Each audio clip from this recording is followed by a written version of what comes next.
In the last 11 months, that has normally meant an uptick in the frenzy of genocidal violence dealt out to the prisoners behind the wire in the cage of the Gaza Strip. And there's no reason to believe that that's not what's going to happen this time. The Israelis are frenziedly attacking Gaza like it was the first day. Definitely not like it's the last day. And they're no longer even pretending. I thought the Iranians were waiting until the outcome of the talks on the 15th, but it's already the 18th. The talks are going nowhere. There is no ceasefire. There is no peace process. There is only war. So you might as well get on with the war, mightn't you? Although I warn you, it won't be a small war.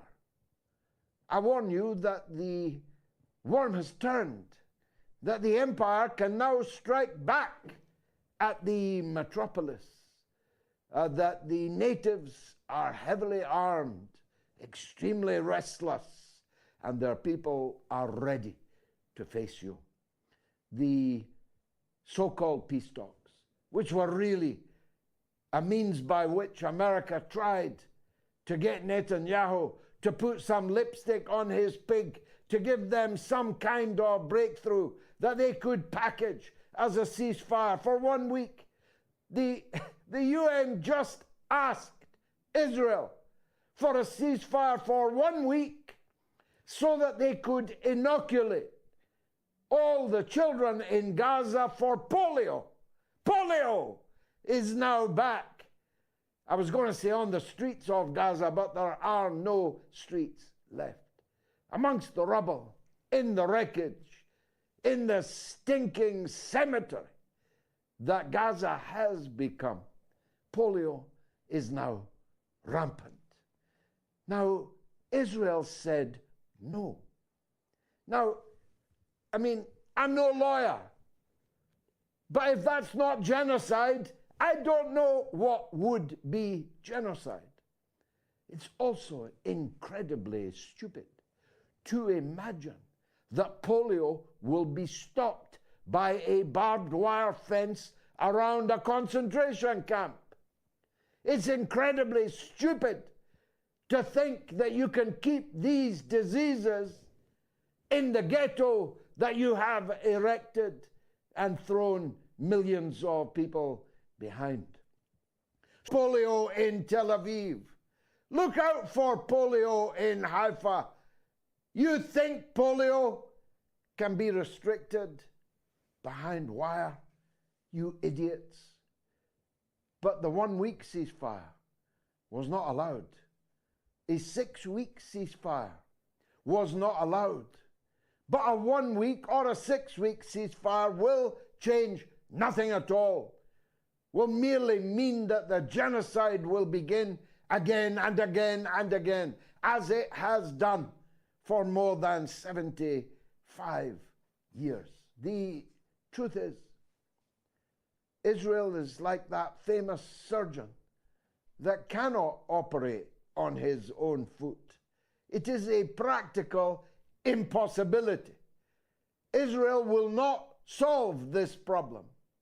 Those who made Israel, who keep Israel, who arm it, fund it, shill for it, protect it in every international fora, including the Olympic Games, they are the people who are going to have to operate on the gangrenous foot that is the Israeli occupation of Gaza, the West Bank, East Jerusalem, and the illegally annexed territory of the Golan Heights. And as long as Washington says no, Europe will continue to say no. So no is going to perform that operation.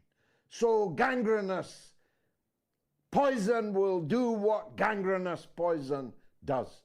Continue to infect, to continue to inflame.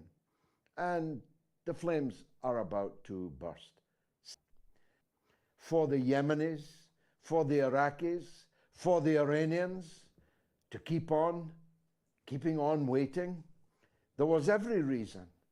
I would have cautioned it, counseled it myself, not to do anything while there was a possibility of a permanent ceasefire and an Israeli withdrawal from Gaza, a cessation of the illegal settlement of the West Bank, reining in the gangsters roaming around, heavily armed, torturing, killing, torching, and stealing from the Palestinian people occupied there now since 1967, when the Beatles were still the top of the hit parade. That's how long it's been going.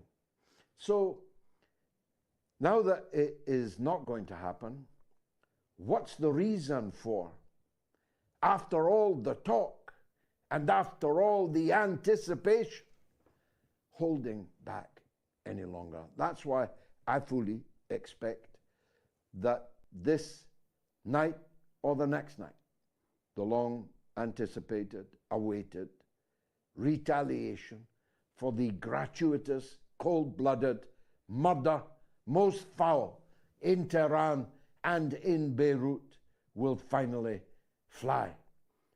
And the revenge may very well provoke an Israeli response that Biden just warned the Iranians may include the firing of tactical nuclear warheads at Iran by Israel. That's the nuclear warheads they have never admitted to having, and no one's ever asked to inspect.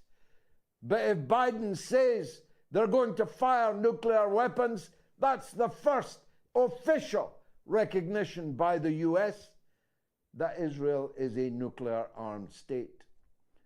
Iran's response was steady, was calm, and it was this: whatever Israel fires at us, we will fire back at them.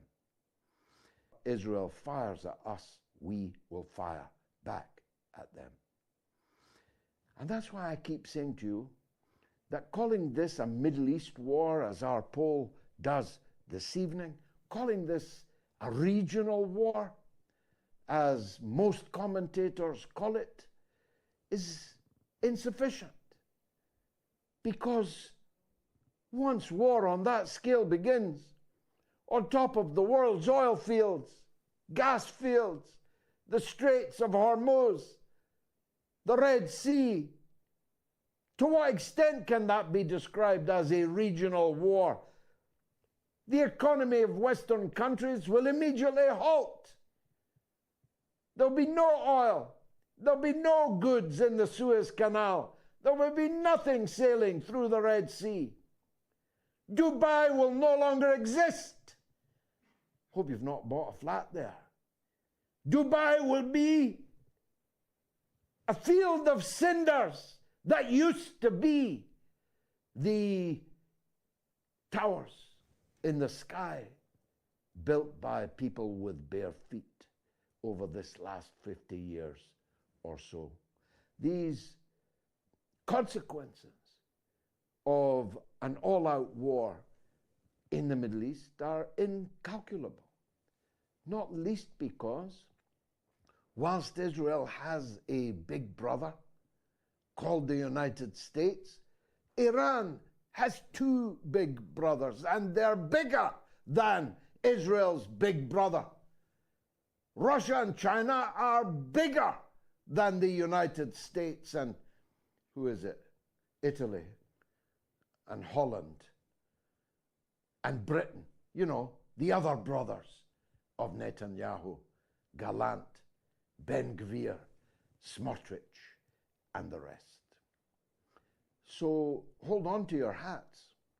It's going to be a bumpy ride in the Middle East, from which we will be lucky if any of us escape. And if it doesn't happen there, well, it might just happen in Kursk. With the end of the Second World War became discernible, ineluctable, inescapable, unavoidable, may very well turn out to be the place where the Third World War began. This charge of the Light Brigade that Zelensky ordered for cinematic purposes has turned into a thoroughgoing military disaster. Yes, thousands of Ukrainian soldiers have lost their lives. Hundreds of vehicles, hundreds of guns, some of them the most expensive foreign imports, NATO imports that you can possibly buy, even though you don't have to buy them. They're given gratis by the European and North American taxpayers. But the devastation now being wrought, and a very bloody one, on the poor bloody infantry that Zelensky sent in to Kursk, will not just turn out to be a little local military disaster, like the charge of the Light Brigade, the charge of the 600, on and on they rode into the guns until the guns cut them down. No, this is not a little local affair, because the Russian war aims inevitably have now changed. The Russian method of making war with Ukraine has now inevitably changed. The weaponry which Russia has been using against Ukraine must now have changed. Question is, are we, in the failing countries of the West, in which just 13% of the people of the world live, where just 9% of the world's children live, do the maths, are we going to respond to Russia's response? And if we do, are we going to have two world wars running simultaneously in two different parts of the world? And in Britain's case, with a total armed forces that would comfortably fit into a mid-level football stadium. Hold on to your hats, make sure there is a cupboard under the stairs in which you can pretend to shelter from the inevitable storm. In the words of Bob Dylan, a hard rain is going to fall. Stay tuned.